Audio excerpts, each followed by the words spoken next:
It's bad. Anime. I'm John. And I'm Rob. And this is Bad Anime, the show where we decide, is this anime bad? Okay, well, we're doing it again, all right? I love the slight hesitation. It's like, we're doing this one after a lot of, like, silent anticipation from us both. We're finally tackling today's subject. We are. And the last time we were covering this franchise, it was around 3 hours of conversation. And to everyone listening, me and Bouncy legitimately stretched before we started talking today. We're like, all right, let's make sure the posture's correct. We're comfortable.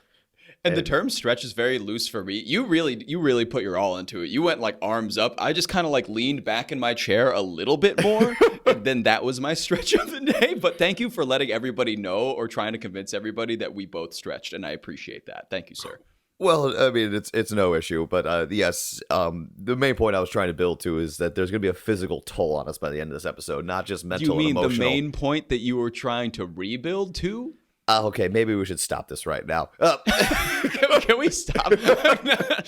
Anyways, sorry, everybody. This is the rebuild of Evangelion. We're going to be talking about all 4 movies of the rebuild of Evangelion. So, therefore, this may be 2 parts. We don't know yet. We're just starting. So we're just going to fly with it. Go. But before we get into it, we should explain like what the fuck rebuild even is and how it came to be. And, of course, since it's EVA, the mess that it became. Yes. If you will, sir, I give you the floor, and all of my ears and Hideki Anno's are listening to you. Continue, sir. Perfect. So, I didn't do a lot of firm, as you could say, research on this. There's going to be a lot of jokes about rebuild in this episode. It's fine. But, so I'm just doing redo of the, would you call this a redo? Oh, Jesus. Of, the Neon Genesis.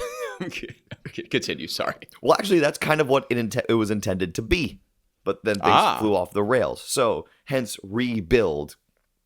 Because Hideaki Anno, we had a whole month on the guy, so I'm gonna hit some of the main points again.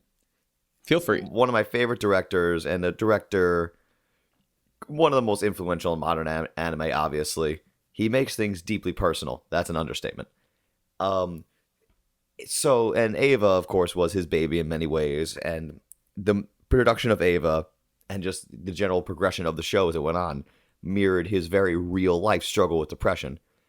Hence why EVA's famously at the halfway point became a psychological... It went from a fun, kind of lighthearted, mecha good time with a dark edge to a full psychoanalytical breakdown of the main cast. Yes. That's why I loved it, because it did the Devilman thing, where it ropes you in with a fun, lighthearted, kind of dark good time, and then gets progressively crazier. So, hence why I loved EVA so much. Yes. Anno, was not thrilled with a lot of the aspects of EVA's production, particularly, the constant budgetary issues. Hence why the final 2 episodes were art house bullshitty nonsense with very experimental animation. There was just still photos in there with dialogue over it. They were running out of money. And for someone who's deeply passionate about Anno, who really throws himself into his work, that always aided him. Hence the rebuild of hence the end of Evangelion, the parallel ending to the original series, to say, all right, here's actually what happened. And I even saw interviews with him right after the release of End of EVA, where he said, well, it's not a perfect film. And he was like kind of dissing on the film a little bit right after it was released. Yeah. So it seems like he never really found his... it seems like he never really found his finishing footing. Like, I feel like he just did a whole gymnastic routine and then landed funny, It's like he worked so hard and put so much into this series and then into that movie. And then at the end of it, he looked back and he was like, it wasn't perfect. Which I think, as you were saying, like really ate at him over time, which is why we got all 4 of these movies over the span of like over 10 years, like 12 years, that's practically. The craziest thing. It wasn't supposed to be like that. It was supposed to be a very quick project. However, this is Anno. So he's going to start somewhere and end somewhere completely fucking different. And as we learned, depression is never quick. No. So you need 12 years. You need the time to be sad. You need the time to be gut-wrenchingly sad. And I think, I'm trying to remember, I think it was 14 years the series took. Yes. The first film came out in 2007. Yes. And then the final rebuild was 2021 was the final one. Mm-hmm. That's right. I have it up here. September 1st of September 2007, and then 8th of March 2021 is when it was released. Both times in Japan. The North American releases were a little later, actually. Weirdly enough, the first American release came 2 years after the first Japanese release movie, and then the final one was released in August of 2021, about 5 months after the Japanese release. So they closed the gap there at least a little bit. Yeah, I remember the release of the fourth film, which we'll say the title of later because it's so funny. So stupid. I remember it very well because I had just finished EVA around the time of the announcement that they're going to put all the rebuilds on Amazon Prime. Mm-hmm. So I got very excited for that. Yeah. And funny enough, I actually had the DVD for the first rebuild movie for over a decade. For over a decade and a half, probably, or maybe a decade, because for some reason, I guess they were about to release probably either the second or third rebuild movie. FYE was doing a promotion where if you bought over a certain dollar amount in anime stuff, they would just give you a DVD of the first rebuild movie. So I had I had probably 3 or 4 copies of the first rebuild movie because they just given it to me. And I'm like, I'm not going to say no. Yeah, why not? I'll take it. Yeah. So I always kept one of them after I sold a bunch of stuff, cleaned out. I kept one of them. And pretty soon, probably like 3 or 4 days after I finished End of EVA and was in that trance and trying to figure out what the hell how I felt about the show, I popped in the first rebuild movie. Then I ordered number 2 as a Blu-ray. And then they announced 3 and 4 as Amazon Prime. They announced the whole series was going to be on Amazon Prime. So I was torn, well, do I get the other 2 movies to collect them? And the next thing you know, I'm pressing play on the 3rd movie on Amazon Prime. Yeah, on Amazon Prime. You're like, I'm just like, okay. It's right here. I mean, Jeff Bezos and I think I'm basically good. Served it to me on a silver platter, this Jeff Bezos man. So thank you, sir. And I have to jump in right away. So I remember being hyped as hell when 4.0 was coming out in August, because I probably finished Evangelion somewhere in that summer. In the summer of that year, right as we started recording the initial episodes of this podcast. Yes.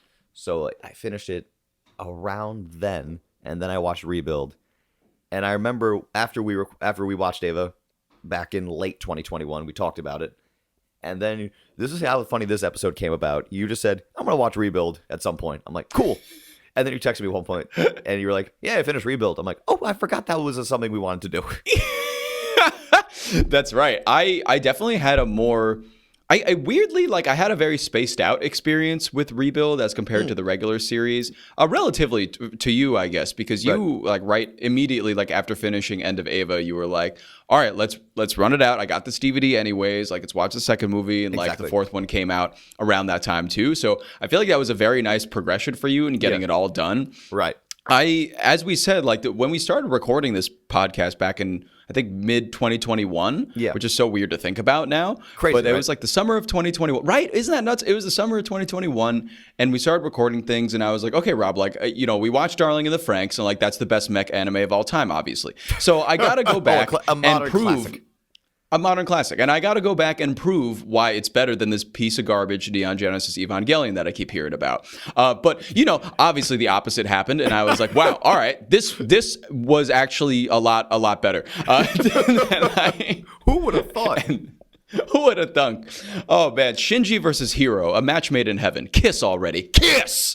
I wasn't ready for that. But then again, I don't know why I wasn't ready for that. I didn't think my neck veins would pop out so much when saying that, but you got really into that. It leads me to believe you've been thinking about this for a while, and that's okay. I'm more interested in the boxing match between Mari and Zero 2 personally because they're the fucking same character. They are this. We will talk about this. We will get into that. We will get there. But to cap off my origin story here, Yes. right? Okay. I finished Neon Genesis Evangelion. It's very well documented in our EVA episodes how that affected me and how that happened. I finished it around Labor Day of 2021, and then I immediately drunkenly watched End of EVA. I consider that my depression era when I just got very, very drunk, and I was like, I gotta finish Evangelion. I gotta finish End of EVA. I gotta do it. And then I watched it, but didn't see everything because I was drunk and fading in and out. But then I watched the full End of EVA, right? Then we talked about that. Okay. So then I was like, okay, because then I started hearing, or I started talking with people. What I do after I finish a show that everybody knows about is I try to get them to watch it, even though they've already seen it, and I think I'm special. So I started to talk with people at parties and be like, "Oh, have you seen Neon Genesis Evangelion?" They're like, "Obviously, you goddamn weeb, you late ass weeb." Right. And the people that I mentioned it to, weirdly enough, most of them were like, "Yeah." It was good. It was fine. And I was like, oh, that's weird. I didn't expect you to be so lukewarm about it. And they were like, yeah, it's just because the rebuilds are so much better. And I was like, huh. Because every time I spoke to you about the rebuilds, you kind of you never really explained to me your take on the rebuilds, which I appreciate, which gave me time to form my own opinion. Yeah, of course. That was my intent. Every time I brought it up, right. But every time I brought up the rebuilds to you, you would be like, I mean, yeah, you should watch them. I was like, okay, interesting. Right. So then I did. I downloaded all of them onto an iPad. Right. I flew to Japan. I watched them all on my flight to and fro from Japan. How apropos.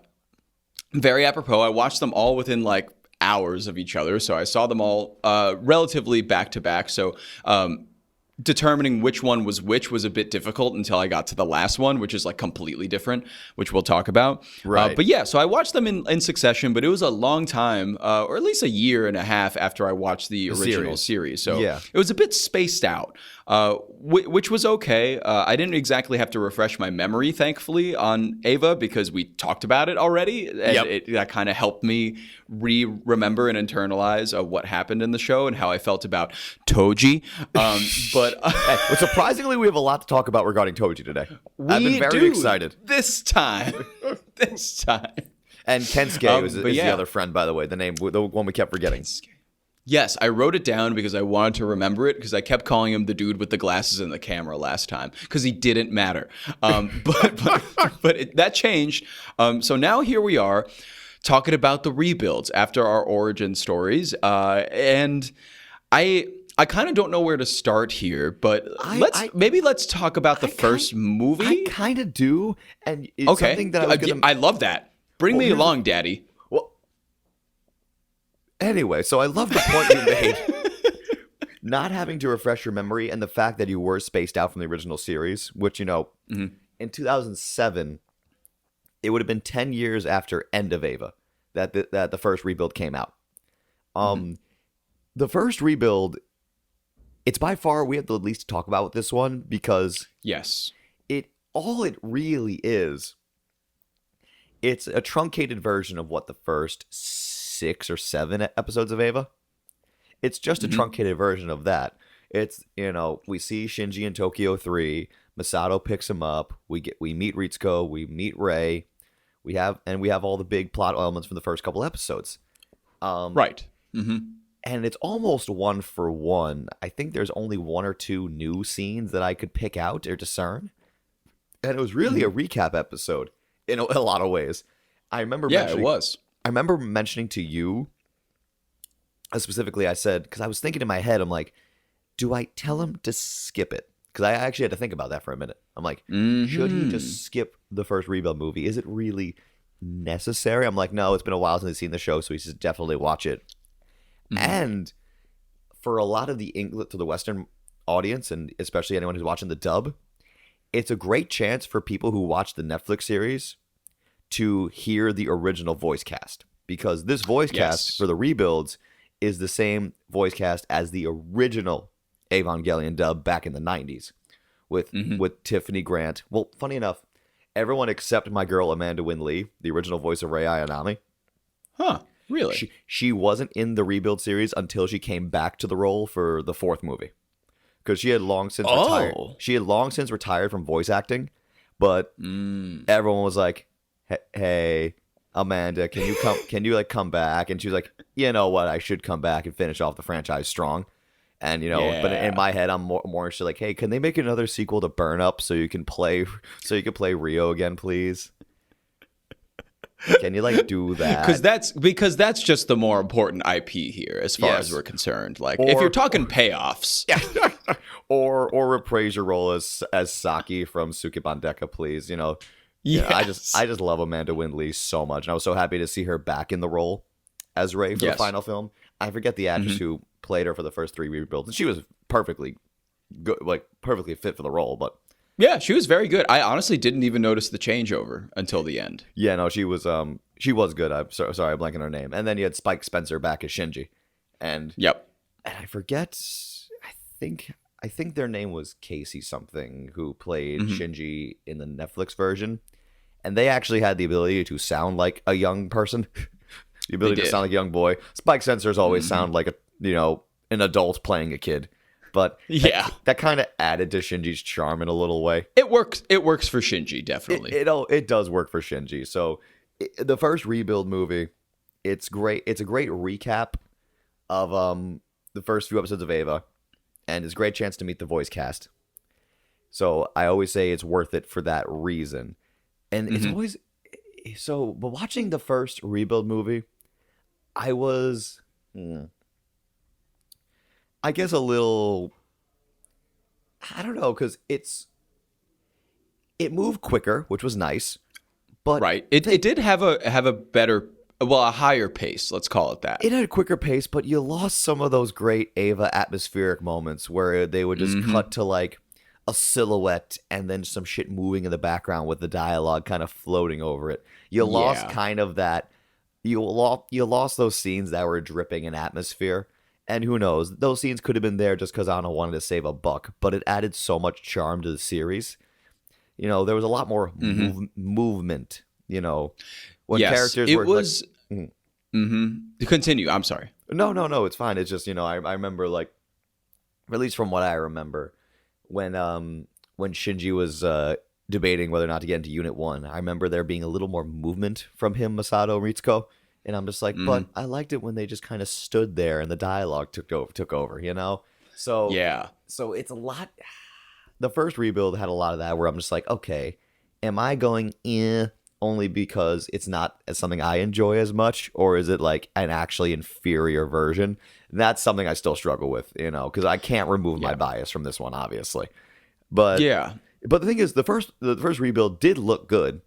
And honestly, the visuals only got more advanced as the series went on. But the first rebuild, aside from personal notes, it's hard to really say that much that we haven't said in the original Evangelion episode, because there was only one huge change in the post-credit scene. And also that the final angel that him and Rey fought was CGI bullshit. But yes, it was. That is correct. It was a CGI blob instead of the traditional art. That was the only time in the first rebuild I'm like, oh, okay.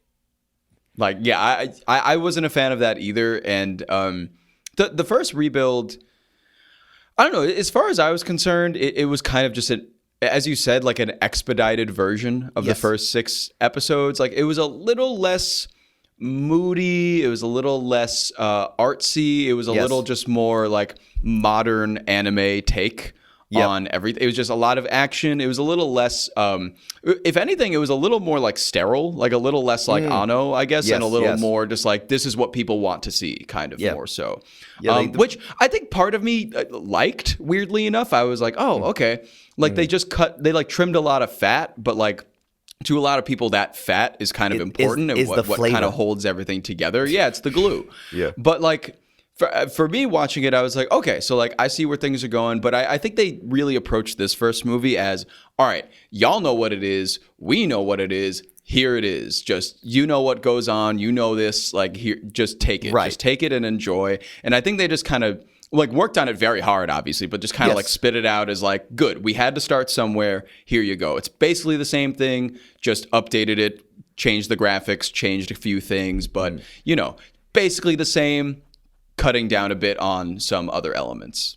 And then the only big thing that happened was I think it was actually a post-credit scene when, and I mentioned this a lot in previous Eva conversations, where they introduced Kaoru right away. Yes. It's like, okay. So that was probably a great note to end the movie on, where it's like, okay, no, things are going to be different this time. Which I also liked, because I didn't know what I was getting into when I started watching these movies. And I thought, part of me was like, okay, I think it's going to be a rehash of like the whole series, or are they going to try something new and go in like a new plot direction, which I'm happy that they did. Yes. And we can obviously get into that a bit later. But I have a big pros and cons list for this entire movie series, actually. And one of the pros at this point, is a good time to mention it, is that Kaoru is actually really debuted early and has time to breathe as a character. Yes. That was probably one of the best things about this series, is that they were like, okay, here's what the fuck actually he is. Yes. And here is what his position in the story is and who he is. So I appreciated that a little bit more this time around. Right. No, that was definitely a positive, and it's something that even the manga corrected as the series was running. So, and it's been a lot of things people have been saying for a while now. It's like, wow, Kaoru was so interesting and cool. Why was he only in an episode of the original series? Yeah. And obviously it did that huge thing in the series where it was like is Shinji like about to gay? You know? It was kind of does Shinji Ikari is gay? Does Shinji is gay?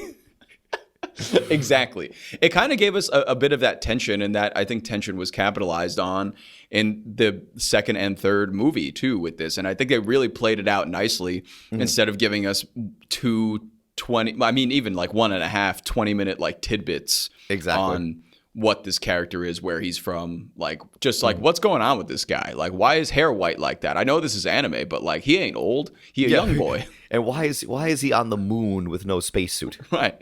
And he got them red eyes all of a sudden. Where you get them red eyes? Those are rays. Give them back. Yeah, give them back. Nobody summoned you. Nobody summoned their red eyes black dragon this episode, friend. Summon skull, lightning strike. Perfect. And I think that's a great segue to move on to the second movie, because that's where the second movie start getting stuff changed around a bit. Yeah, you're right. Plot details, and even really tonality in a lot of ways. Because I rewatched a few key scenes I remembered from the second one earlier. Because right away things change when we actually get a whole new character introduced, Mari. Yeah. To explain what Mari is still odd, because even though I watched the entire movie series, I still struggle with when you talk about Mari, her journey, her character arc, and most of all, her point. I think is the biggest part for me, is what the hell is her, like, what is her function in this movie series, really? I heard someone say to me casually one time that she was a fill-in for Anno's wife, but I have nothing to back that up with, so I have no idea if that was hearsay or not. And if that is Anno throwing his wife in there, his wife must be a weird person, because Mari is a bit strange in a lot of ways. If I remember correctly, her introduction in the second movie is she basically, at one point she parachutes on top of Shinji's school, basically gets on top of him, comments about how he smells. It's like, oh, so you're the third child. And Shinji's like, woman with boobs. Yeah. It really kind of, she takes this movie series in a direction that's very anime. Yes, and very, that's a great way to put it. That is a fantastic way to put it. It's very like, okay, I know what she's here for, and I think what she's here for on a breaking fourth wall level, like outside of the plot, is just like, she's the attractive crazy character that pilots the robot because she's crazy. And she has some sort of like beast mode kind of thing going on. So she's your zero too. Exactly what you said up top, really. This came out several years before Darling, and the creator of Darling and the Franxx was a protege of Anno's. So I remember, I watched Darling before the Rebuild series, and when I watched Rebuild, I'm like, okay, this makes way too much fucking sense here. Yeah, it really connects a lot of dots where they weren't. A lot of dots were connected before, but now, now it's like more obvious. I'm just like, okay, if fucking Darling wasn't taking enough cues from Ava, let's just take a character from the Rebuild series and make it our main character. Okay, like what if the main chasing hero was crazy and horny and part dinosaur? It's like, well, right. She's just like hot and booby, and they were like, yeah, why not? Let's just put. I mean, she does do a few things, I guess. Like she just kind of serves as that. Like mostly, she serves as. Okay, that's the thing. We can dissect this at the last movie, but she surprisingly to me serves as Shinji's love interest, which.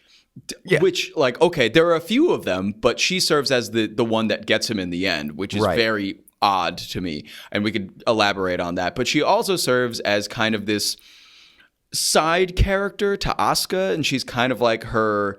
I would call her like a second in command to Asuka. Like she's kind of her, like just like, she's her girl, like they don't really like each other, obviously, but she's like, she's our girl. Because Asuka doesn't like anybody. Fights with her.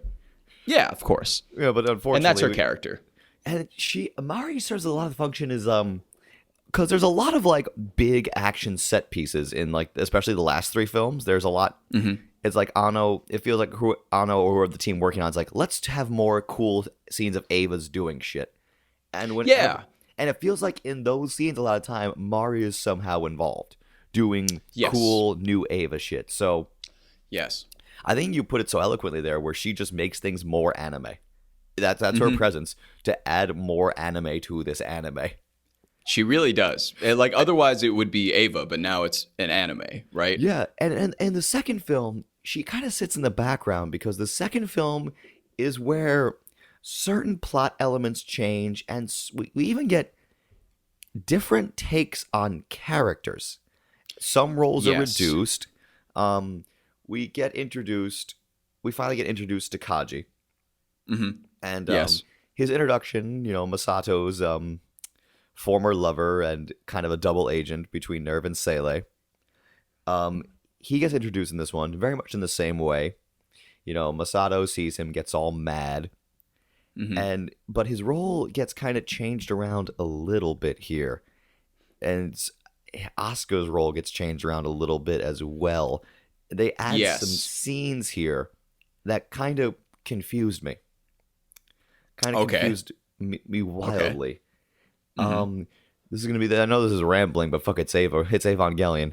We're good. No, this is what we do on the. If we can't ramble during an Ava episode, why are we even doing a podcast about it? Exactly. So I remembered. So the one thing we get a little bit more Masato here is, especially in the first 2 movies. I remember how I talked about in our original podcast. I remember saying how Masato, even though she's the woman in charge, she's Shinji's guardian, she's tough as nails, she's a goofball. Yes. She is a goofball. And with Masato's original voice actress here, her name has escaped me, and I feel very bad about that. But she brings out that goofball, in the dub at least, she brings out that goofball characteristic way more than the Netflix dub. The Netflix dub like really played her straight. And sometimes it played her very straight. It kind of at points it kind of it kind of conflicted with the animation we were seeing on screen. I agree. But the actress here really hammered home, like, yes, Masato is very serious and very stern, but she is a goofball, especially when Kaji's involved. And we got a little bit more of her goofball side once Asuka was introduced. Because Asuka is a little more direct here about having feelings for Shinji. Mm-hmm. And Rei has emotion? Way more emotion? And it's because apparently, well, so I should say the way the second one starts is we start off with all that stuff, obviously with Mari doing bullshit, right? Do whatever she does. Very early on, we get the scene of Shinji and Gendo at Yui's grave. Who? And then Who is Yui? She the robot? Is she the fucking... I don't know. I don't know. She's a mom. She's Rei. Shinji at the grave going, "Are you my mom?" But, is this Pole my mother? So anyway, it cuts to that scene. And so when they highlight that, and this one puts a little more emphasis on the, how do I put this? They obviously, as the series goes on, we get a lot more emphasis on the relationship between Gendo and Shinji, which I love. Yeah, which I think was also a pro of mine in this movie series, is that they really focused on that to the point where it becomes like the final conflict in the whole show, in the whole like series, which is I was like, thank God they're finally elaborating on this a bit more. Like that grave scene in the second movie, when it came on, sigh of relief. I was like, wow, we're actually going to explore these two characters in relation to each other a little bit more around their mother's death. Wow. Amazing. It's one of those things. It's like, it was a relief to see what they kept, because that scene was in the original show, but it was just such a relief to see them keep it. It's like, oh, thank God. So I know exactly because it was a bit different this time around. There was, I don't know, like in the original show, it came off a bit quick to me. This one had some more dialogue, and there was actually like kind of some more stuff. I think in the original show, correct me if I'm wrong, but I think it was actually a flashback scene or of some kind. No, it was after show. It was after one of the angel attacks, because Shinji said something to the effect, like he does here. It's like something about spending time with him, and Gendo going, yeah, whatever. Yeah. So no, it did. The scene did breathe a little here, and so I don't know. Around that, we get all these character motivations start changing around, because Rei is more outwardly affectionate, and in the original, Rei obviously had feelings for, like, not feelings, but like, and not romantically. I want to elaborate, but she had some familial loyalty to Gendo. We didn't know why exactly. Right. And the famous scene where she slapped Shinji for, disrespecting him. Yes. So as the original TV series went on, we learned more about Rei, obviously, and she learned more that she actually had a very strong protectorial relationship with Shinji as well. Yes. That came after the relationship with Gendo. In this series, those two emotions kind of happen roughly at the same time. They do. So they do. Apparently Anno wanted to include this in the original show, where Rei is trying to prepare a dinner party. I was gonna mention this. Continue, please. It's just, so when it happened, it was throwing me off a little bit at first. I won't lie, because I don't want to say I liked it more when Rei wasn't human, but so like, it was just weird to me at first. Like, okay, we're humanizing Rei a little quick. But it made sense the more I thought about it. And so she's chopping up food. Masato in like a more goofball state, which is why I'm mentioning it. She's going, aw. Yeah, right. Crazy enough, Asuka sees that and feels a certain type of way. And there's a quick scene of her trying to cook as well. And the entire time she's going, I think that idiot Shinji would prefer a more subtle flavor. Masato comes in, catches her cooking, is like, aww. And then we get a very uncomfortable shot of, and we got a lot of those of Asuka in this movie, where we did. Asuka like basically throws herself over the pot, going like, no, I'm not cooking anything. But the way the camera is, we see right down her apron, right down her shirt. Yeah. She's like there was a little more of that this time around. Oh, there was a lot more of that this time around with the fan service, particularly with Asuka. Mari, of course, is like a pseudo-sexual character in a lot of ways. Right. Anyway, she never comes out. Expect that. Yeah, she never says anything like too deliberate, but she always comments on smells. And with Asuka, it gets very uncomfortable because they show a lot of close-ups on Asuka's body, and it's like, this is an underage character, guys. What are you doing? Yeah, it's very strange in that regard. It brought up a fun debate I had, where someone was saying, like, oh, it's a commentary on how people, like, sexualized Asuka and all the fan service that, basically all the pervs who watched EVA, and that's what they did to the character. I remember hearing an argument like this as well. Someone said it was a commentary. I'm like, no, it wasn't, because they didn't say anything. They didn't do anything. How is it a commentary if they're doing it? They just did the thing. They just did the thing. That's like doing something to be ironic, but then ending up like really enjoying it. That's the thing. They just did the thing. If they went they just really, did it. If they wanted to like make a statement about it, there would have been a follow-up or something in that scene that would exactly make you understand, like, or there would be like I don't know, some kind of Asuka if it was freaking out more- at if you it was or more Shinji. absurd, you know what I mean? Because it wasn't Right. absurd enough. It was just very uncomfortable shots of her chest and like crotch, and I'm like, this isn't comfortable now. This is becoming and it's weird. not commentary at all either. No. It's not like, oh, look at you pigs sexualizing this girl. We're gonna show you by sexualizing this girl.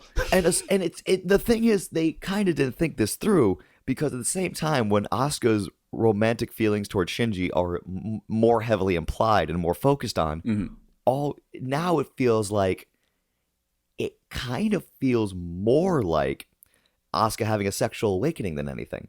And it's uncomfortable. And now they're kind of feels like they're subjecting it to us. And and it comes with a sexual side of things, or just like her desire to be an adult. Her original fixation in the original series was Kaji, but like I mentioned, I'm tying up all these loose ends and I love it. But Kaji's role in the story gets reduced, so she doesn't have that affection towards Kaji. It's all based around Shinji. So that took away a dimension of her character, the wanting to be perceived as an adult thing. So Asuka's role in the story is changing a little bit, and that makes me sad because Asuka's my girl, and I'm like, Aww. To your point, they really did strip her of a lot of. I mean, her clothes, number one, but also her just character trait. They even changed her name. They did. Yes, it was. Her name is now Asuka Shikanami. Yeah. And I was like, oh. When they introduced her, I was like, oh, here we go, boys. Yeah. Here we go. and the then animation they were did like, look really good when she showed up. I will say that. I remember that very sick. well. And they were like, this is your new EVA pilot, Asuka. And I was like, and they were like, Shikanami. And I was like, what? Where's the Langley Soryu? I ordered it for dinner. Give it to me. Where's the soju? Soryu. Where's the German and Japanese hyphenated last name? Yes. Give that to me. So I was confused about that the whole time until the very end, where they completely altered her character and her progression, because I don't believe there was any mom stuff really going on with her. None. In this show, zero reference to that. And I know that's probably your favorite plot point in all of Neon Genesis. So I was like, oh, that's Rob's not going to be happy about that one. And then spoiler alert, but not really, because you're listening to this. But I mean, it ends up that she's a clone. Also right? a clone, yeah.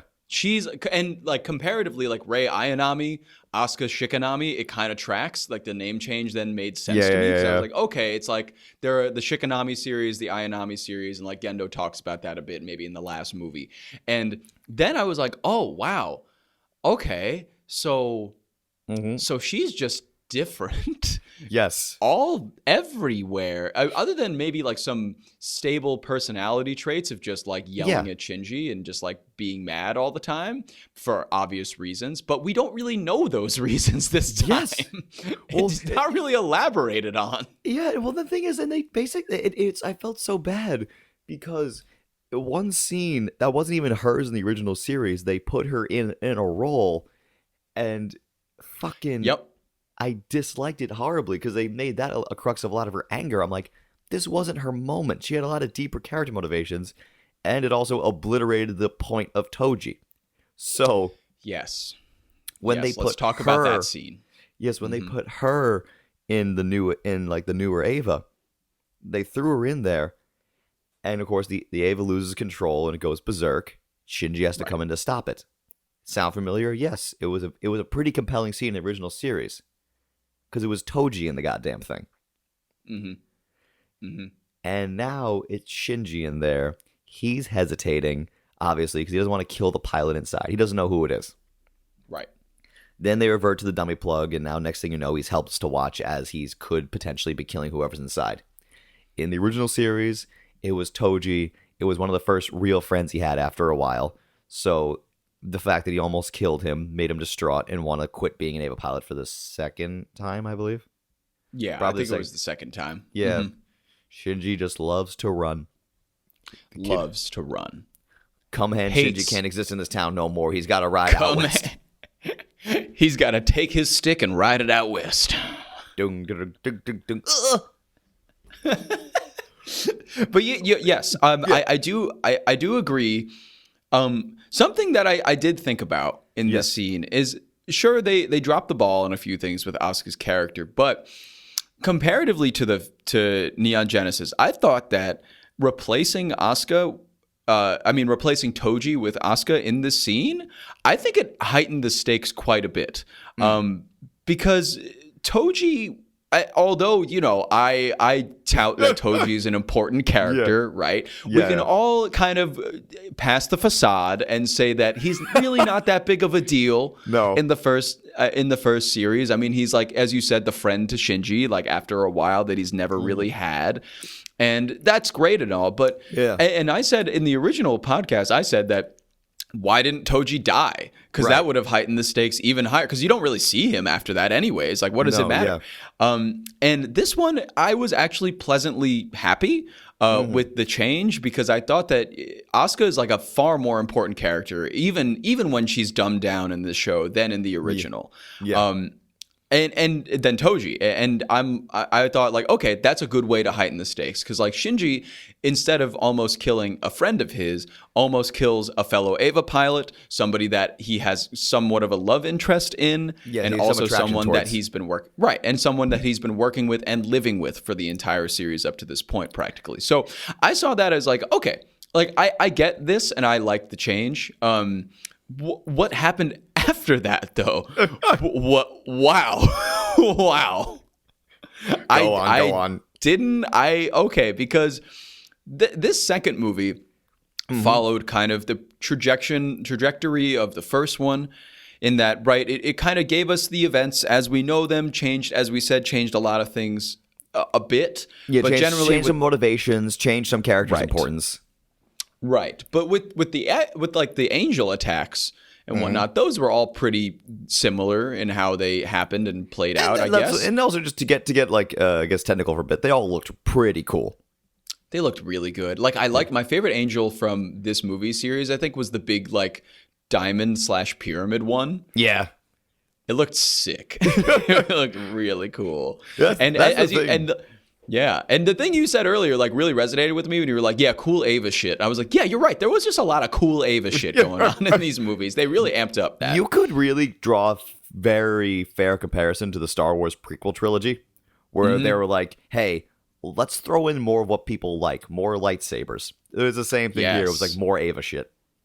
Right. More Eva shit, more like giant robots, which like is good. I mean, I think it's a I wasn't exactly Exactly. I wasn't exactly saying we didn't get enough of that in the original series, but I think that this time around I was like, oh, I'm pleasantly surprised that there's a little more action, and I'm kind of okay with that, especially if it looks this good. That's the thing. It did look good. Most of the time, it was a lot of fun. Yeah, it was a lot of fun. And like the Evas looked sick this time around too. Like they looked really, really good. But what happened after, right? After they revert to Dummy Plug, Shinji's sitting in the robot while Unit 1 is bashing Unit 3. And then, of course, he doesn't, right after this, he realizes it's Asuka or Rey's in trouble. It kind of got jumbled there for a bit for me, but he tries to save Rey then from something. Yes. I don't remember if there was a separate attack or not, but it was like pretty afterwards, pretty soon in succession. Rey, there was an angel attack. Rey was in trouble, and he basically dove in headfirst to save her. And yeah, at this point, Rey was in Unit 3. Right. And the problem was, when Shinji was trying to save her, some stuff went down. There was impact, all right. It triggered the third impact, and it's like, wait, what the fuck is happening? Yeah, that was like, what do you mean? Because like, what do you mean we're having a third impact already? So that's the biggest thing already. I remember because I was thankfully I didn't really read any plot synopses during this when I was watching this for the first time, and then once I heard I think it was Ritsuko or Masato who said the third impact's already beginning. I'm like, wait a minute, what do you mean? This is the second movie, dude. We're not even halfway done with the series. What do you mean? There's a third impact. And I was but then again, they did, and something we kind of didn't touch on yet, which we probably should to give more context. Yes, it was very weird for me when I saw these scenes in the second movie where they took time to kind of explain. Excuse me. What the fuck Adam Lilith, all these spears were.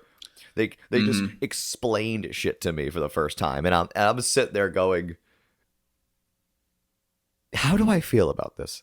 I don't know.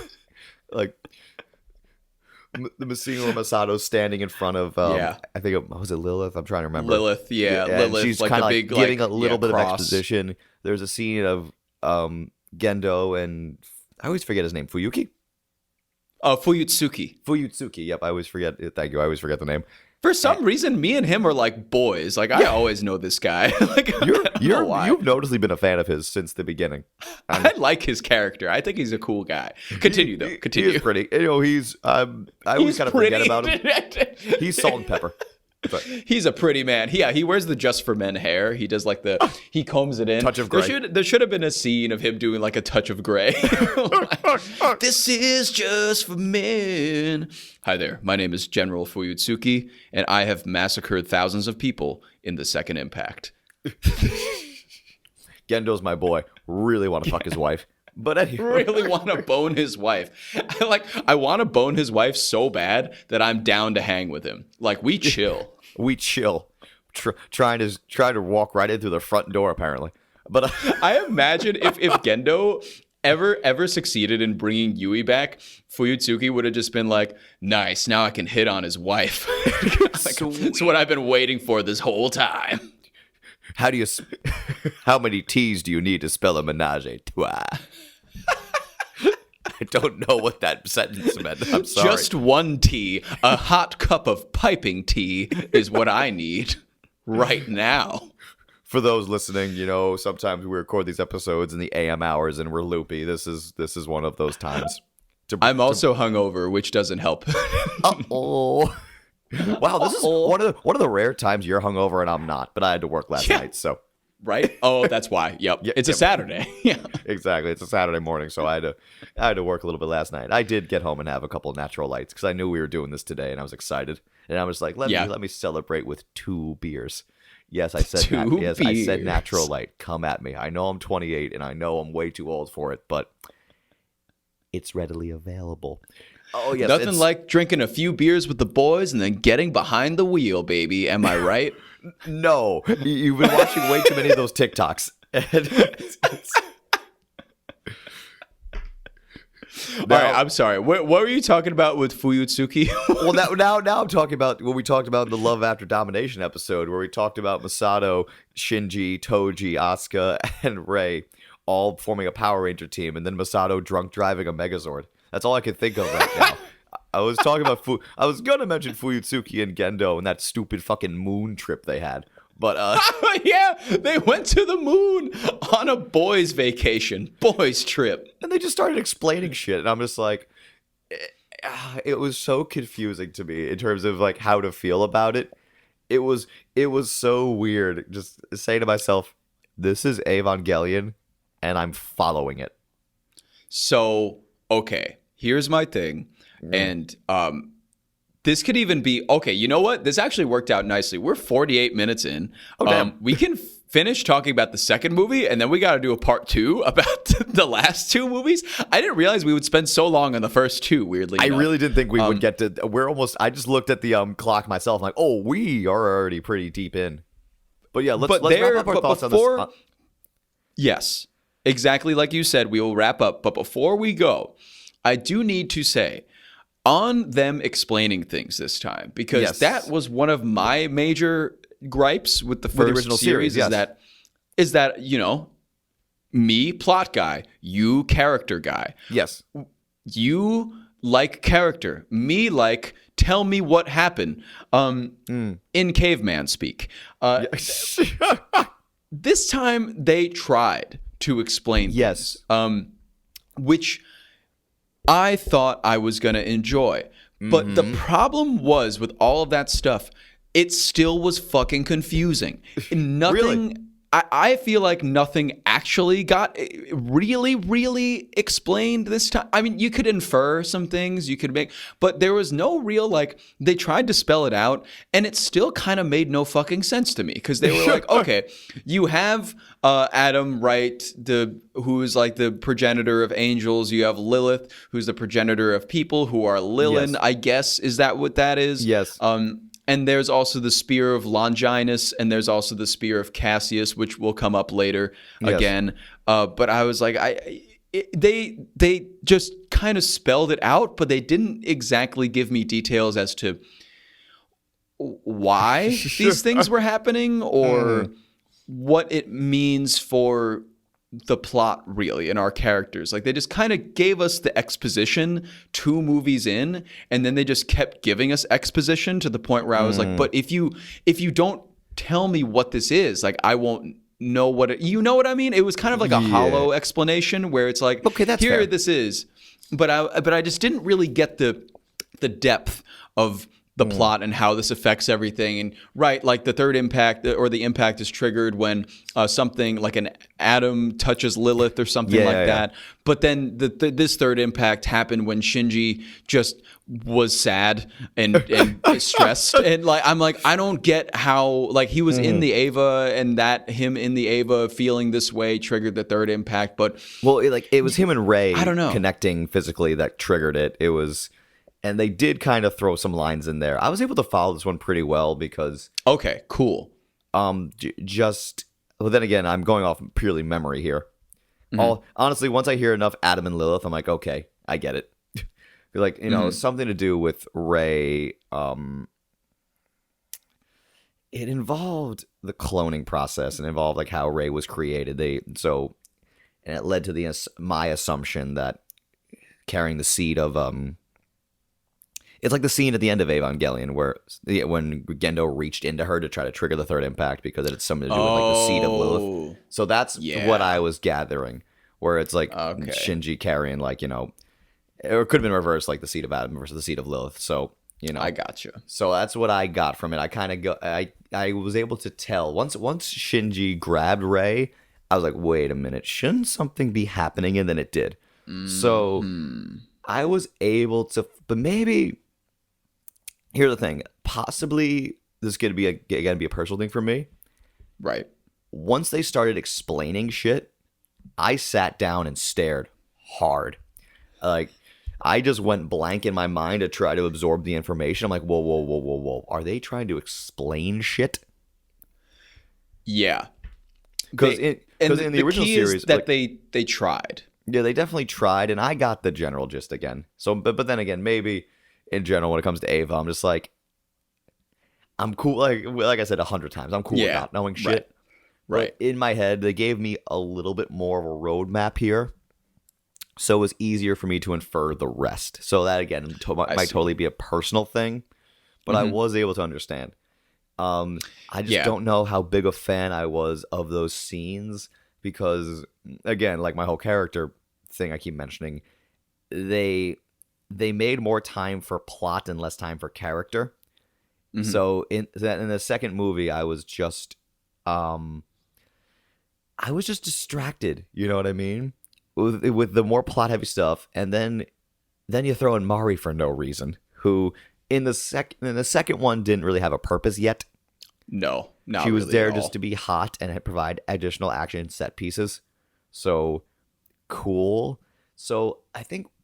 I was excited but confused, especially once the end credit scene for the second one happened, where fucking Karu stabs the EVA and stops the third impact midway through. It's like, oh, there's no third impact in this one. Yeah. What happens now? That was the thing I was very excited about. So, you know, first and second rebuilds, I was disappointed by some of the choices they made. Really impressed with some of the artistic stuff. And, you know, I mean, from a visual standpoint, I like the cool EVA shit. I guess you could say I was intrigued more than anything else. I was really intrigued by where it was going to go from here, how they're going to advance the story, especially when the third impact just doesn't happen. So I was... Yeah, it was interesting. I think they changed enough where it was like, okay, like there's obviously a different direction here. Yes. And I like that. And I'm excited to see like the developments in this story. I think you're right. I think they set it up quite well. Yes. Considering everything and the liberties they took with, we talked about Asuka's character. Considering like the detriments, I think there were surprisingly some good positives about these first two. But did they continue that, though, is the question. And I think that's what we have to answer next time. Let's take a pause and a respite here. We talked about the first two rebuilds were inconclusive, so we got to talk about 3 and 4 to find out what our thoughts are. That's right. You mean 3.0 and 3.0 plus 1.0. Why didn't they just call it 4.0? It was the stupidest, most pretentious fucking thing I've seen. When they went with 3.0 plus 1.0 thrice upon a time. I'm like, God damn it, Anno. God damn it. I was just so annoyed, but I had to know the series ended, so I wasn't going to fucking skip it. Yeah. And we're going to talk about it. No skips here, baby. We'll see you next time. I got a pee-pee poo-poo. It's bad. Wow, oh my god, what a rousing podcast of anime conversation. Am I right, my compares? Am I right, my weebdom? Anywho, yeah, you can send us a message if you want. Did you like this podcast? Did you hate this podcast? Do you want to kill me? Do you want to drench me in Calaxosaur blood and watch me drink it? That's fine. Just send us an email at badanimepod@gmail.com or DM us on our Instagram at badanimepod, all one word. You can also find us on YouTube as Bad Anime, and you could leave a comment on whatever video you want to leave a comment on. We'll read them all anyways. We don't care. I love you. Kiss, kiss. Simple Equations Podcast Network.